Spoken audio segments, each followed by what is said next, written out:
The successor to the Panasonic Lumix GH5 is finally here, but it may not be exactly the camera that you have been waiting for because it is the GH5 Mark II and not the GH6. Right now, I'm holding a pre-production GH5 Mark II to film this video and using continuous autofocus and also the face tracking. So what is the difference between this Mark II and the original GH5 and why Panasonic releasing this camera right now, while at the same time they also announced that they are going to bring out a GH6 in the very near future. Let's talk about it in this video.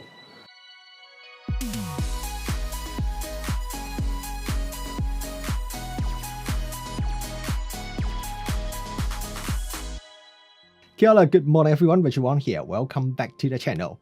Today we have the new Panasonic Lumix GH5 Mark II here. And I also have the original Panasonic Lumix GH5 here. If you look at these two cameras, put them side by side, they look very similar. I mean, apart from a few small changes, for example, the record button is now a big red record button, some extra red bits here. Some of the buttons has been swapped around and some of the icon and the letters on the body is changed slightly. Other than that, they look virtually the same.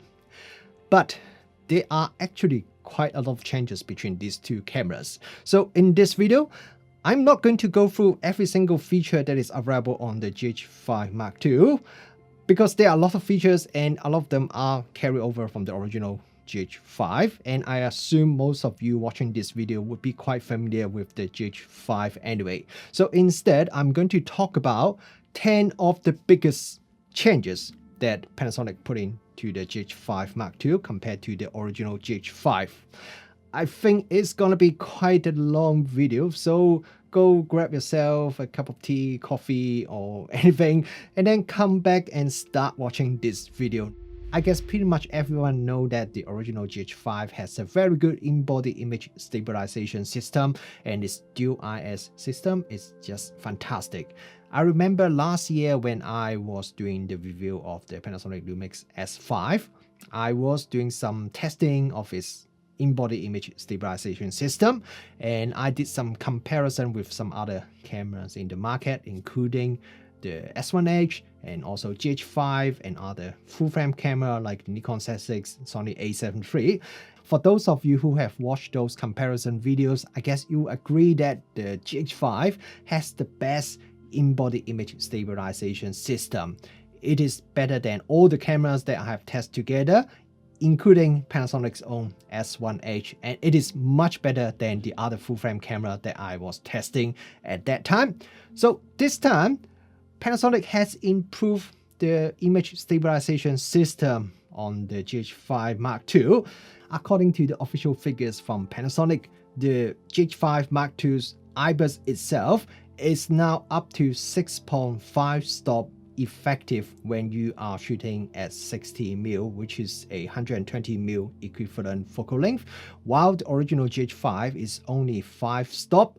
And for the dual IS system, it is now up to 6.5 stop effective when shooting at 140mm focal length, which is 280mm equivalent focal length. Again, the GH5 DIS is only rated at 5 stop. So it is about 1.5 stop more effective compared to GH5's already excellent IBIS system. I did some tests myself in both the photo and video mode. The first test is the photo mode. I did the test at 60mm focal length, and this is my result.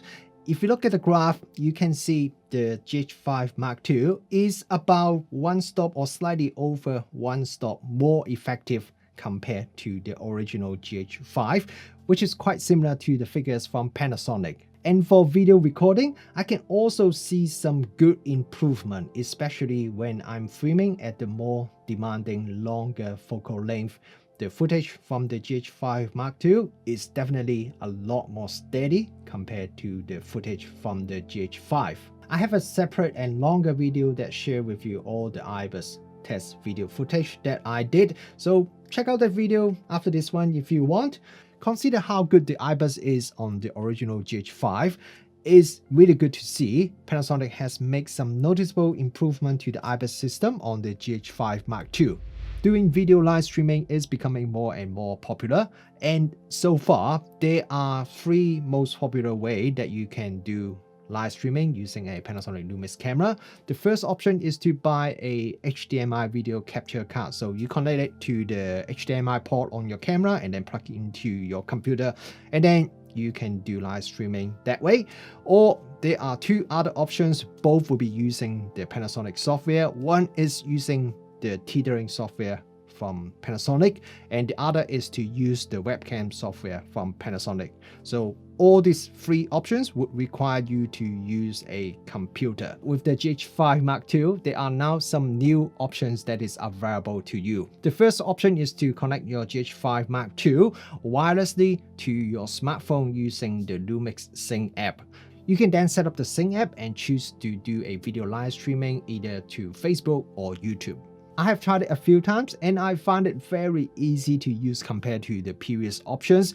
Basically, you just need to type your login information inside the app and then also type the Wi-Fi connection details, and that's pretty much it. The whole setup should only take you a few minutes for the first time, and after that, you can start your streaming within a minute or two. So very easy to set up, and the quality is also very good because it supports up to 1080p at 60 frames per second, and it also can include audio as well. When you are doing the live streaming, you can still output the video signal through the HDMI output port, but you cannot save your video internally to your SD card. The best thing about this option, apart from easy to set up, is that you do not require any computer at all. So it makes it very easy for you to do live streaming at pretty much anywhere that has a Wi-Fi connection.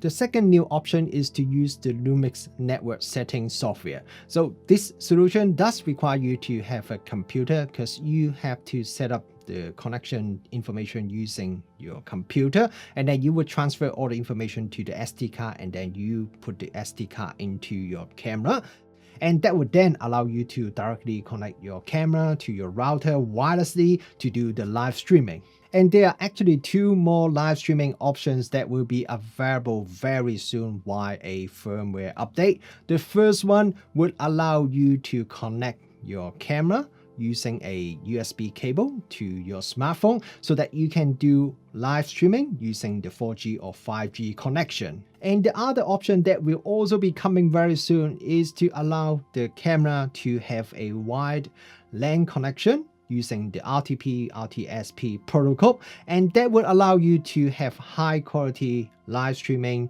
with audio as well to various live streaming platforms. With the original GH5, if you want to record video in Vlog Picture Profile, you have to buy the extra software key for you to unlock those features. Now, with the GH5 Mark II, you no longer have to do that. All those features are already unlocked when you buy the camera. But not only that, there are also some new recording option that is available. If you want to record cinema 4K video in 4K resolution, previously with the GH5, you can only record the cinema 4K in 422 10-bit up to 24 frames per second. But now with the Mark II, you can record it up to 30 frames per second. And if you want to record 10-bit 420 footage internally, previously you can only go up to 30 frames per second, and now you can record either 4K or cinema 4K up to 60 frames per second. And just like the original GH5, all the different recording options, no matter you are recording 4K or cinema 4K or recording internally or externally, there is no crop, and also there is no time limit. There's one thing that I'm a little bit disappointed though is when you do the slow motion video, which has pretty much the exact same spec as the GH5, and that means there is still no autofocus when you are recording slow motion video. With the GH5, if you want to record 10-bit footage, you can either record it internally or you can output it through the HDMI and record it externally using a HDMI recorder. However, you cannot record both internally and externally at the same time. But now with the GH5 Mark II, you can record 10-bit footage simultaneously internally and also externally through the HDMI output. So it doesn't matter you want to record 4K or Cinema 4K or Full HD video footage, you can record 10-bit footage internally and externally at the same time. One thing you need to know is if you are recording anamorphic video, no matter in 4K or 6K format, the external HDMI is always just in the normal 4K resolution. While it seems the GH5 Mark II is using the same 20 megapixel sensor from the GH5, Panasonic said there are a few differences in terms of image quality. They claim the dynamic range, especially in the highlight, is a little bit improved with the GH5 Mark II, and they also say the high ISO image quality is better compared to the original GH5. I'm not exactly sure if Panasonic is referring to the raw output from the camera or they are talking about the JPEG or the video output, and I don't have a raw reader right now when I'm doing this review to compare the raw output, but when I compare the high ISO JPEG from these two cameras, I can see the JPEG from the Mark II can indeed retain a little bit more details compared to the original GH5. The biggest difference though is the new AR coating on the sensor, which help minimize the amount of lens flare and ghosting. Look at these two comparison footage. One was shot using the GH5 and one is using the GH5 Mark II using the same lens. You can easily see there is a lot less lens flare and ghosting from the footage that was captured by the GH5 Mark II. For videographers who rely on manual focus and using the native Panasonic Micro Four Thirds lenses, one problem is that they are all focused by wire and all those lenses only support non-linear manual focus. So that is not very good if you want to use a follow focus system and you want to precisely mark the start and end point of your focus transition. But now with the GH5 Mark II, Panasonic has added the new linear manual focus mode to the camera so that you can select linear manual focus mode to allow more accurate and repeatable focus action. And not only that, you can also customize the rotation angle to set what's the angle that you want to use when you are doing manual focus. Panasonic is going to release new firmware for 12 of their existing Micro Four Thirds lenses in June this year to support this linear manual focus feature. Another new hardware changes for the GH5 Mark II is that it now comes with the new BLK22 battery. This is a slightly bigger battery, about 20% larger than the original battery on the GH5, and this battery was originally released with the Panasonic Lumix S5, but the implementation of the battery support is a little bit different to the S5.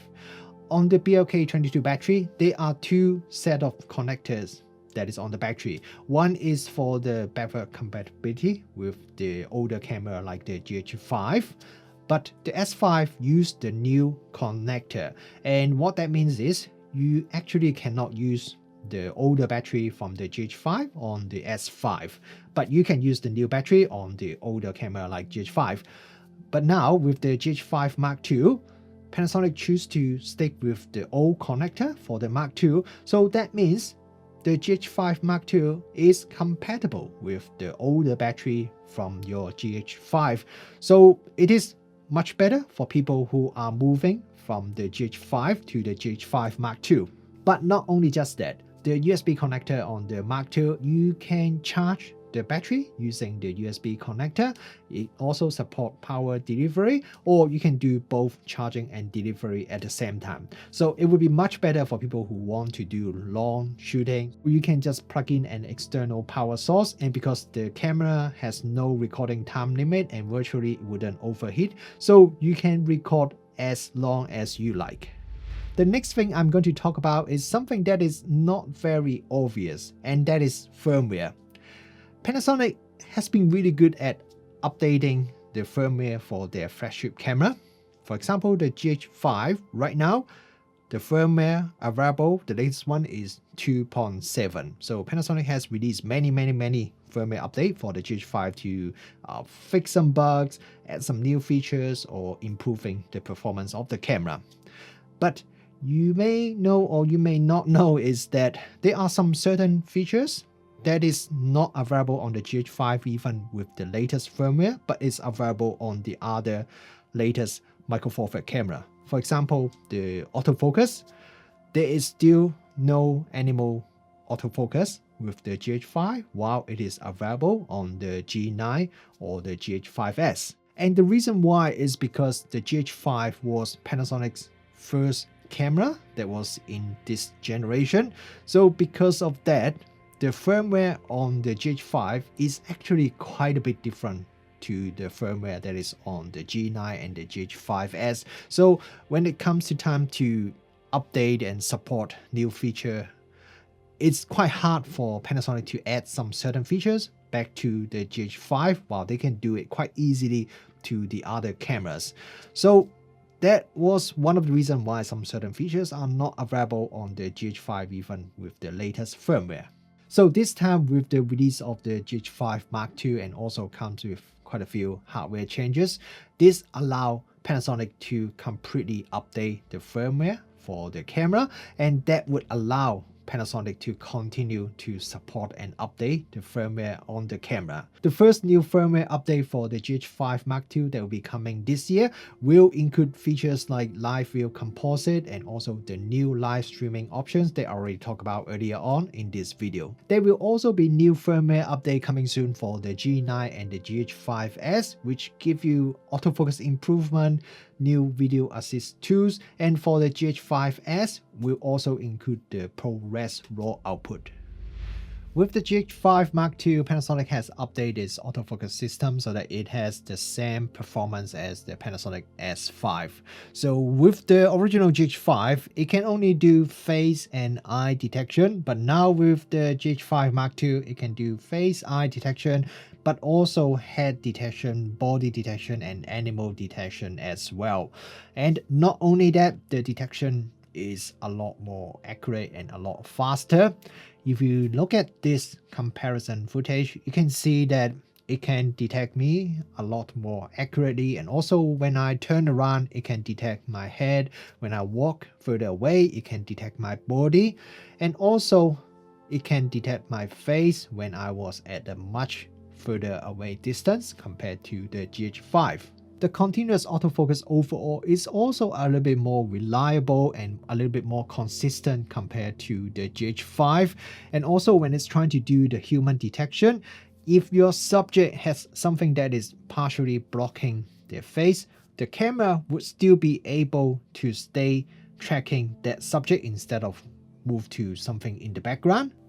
I have been using a Panasonic Lumix S5 to shoot pretty much all my YouTube video over the last couple of months, and I was just using the continuous autofocus with face or human detection pretty much all the time, and I found the autofocus performance actually is very reliable with very minimal amount of pulsing or any other issues at all. So now the GH5 Mark II has the same autofocus system as the S5. I think that should be good enough for a lot of people as well. Now, as usual, I have also uploaded another autofocus test video to my YouTube channel. So for those of you who want to watch me walking and running in my garden, go check out that video after you finish watching this video. Another new changes that comes with the GH5 Mark II is the new menu system.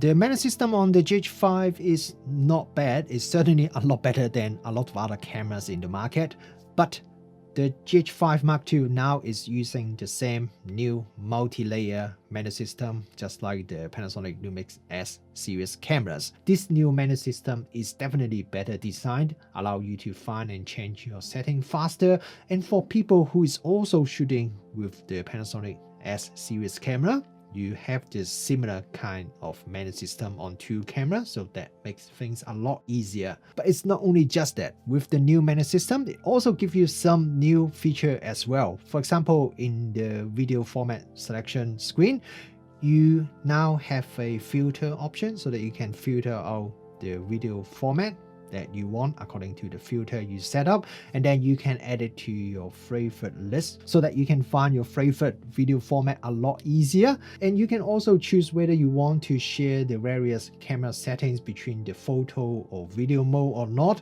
So there are many advantages that come with this new menu system. The last thing on my list is another hardware change, and it is the LCD screen.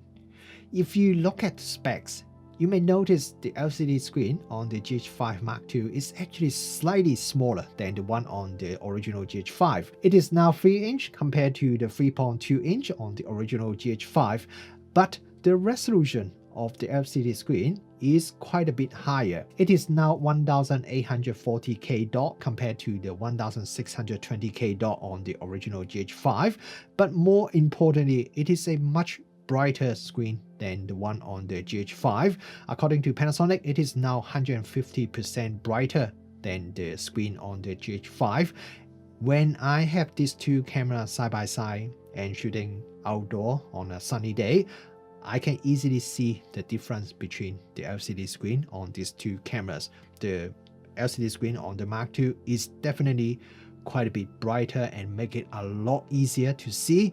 So that is very good when you have to do some video filming in the middle of the day.